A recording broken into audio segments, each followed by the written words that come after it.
them before. We've seen them in the 2014 Fauci project. We've seen them in the 2017 progress report describing the research carried out by the Wuhan Institute of Virology as part of that project, with money from Fauci's NIAID funneled to them through EcoHealth Alliance. We've seen them in the 2015 paper published by Ralph Barrick and Shizheng Li that was also funded by the NIAID and EcoHealth Alliance. And yet, Fauci said this, let's remind ourselves, to Rand Paul.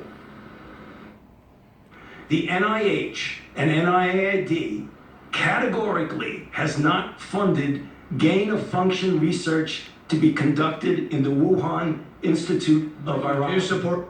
There is now no question, none, that that was a lie. Fauci lied to Congress. That is a crime, whether or not you're under oath.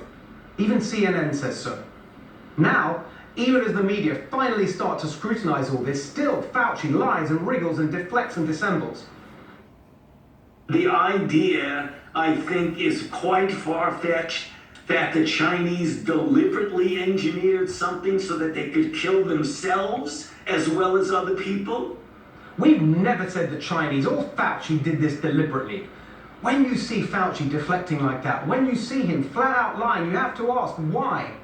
The only explanation that makes sense is that he is worried. He knows the pandemic virus most likely did escape from the Wuhan lab, and he knows it was the project he commissioned that put it there in the first place. All that would be bad enough for Fauci, but he knows there's something worse. He knows that he commissioned these experiments despite a ban imposed by the Obama administration and despite new rules imposed by the Trump administration when the ban was lifted.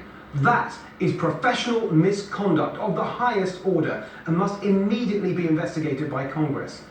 Beyond that, are we going to do nothing when we have incontrovertible evidence that the single most prominent figure throughout this pandemic, promoted by Biden, now continuing to chase fame with his own Cuomo-style self-congratulatory memoir? Are we going to do nothing when that person lies to Congress about the origin of the pandemic that has killed millions and upended the world? Frankly, unless Fauci is prosecuted and unless he and Collins are fully investigated, Biden's sudden conversion to finding out what really happened to cause this pandemic will be completely hollow. All right, let's bring in House Minority Whip and the ranking member of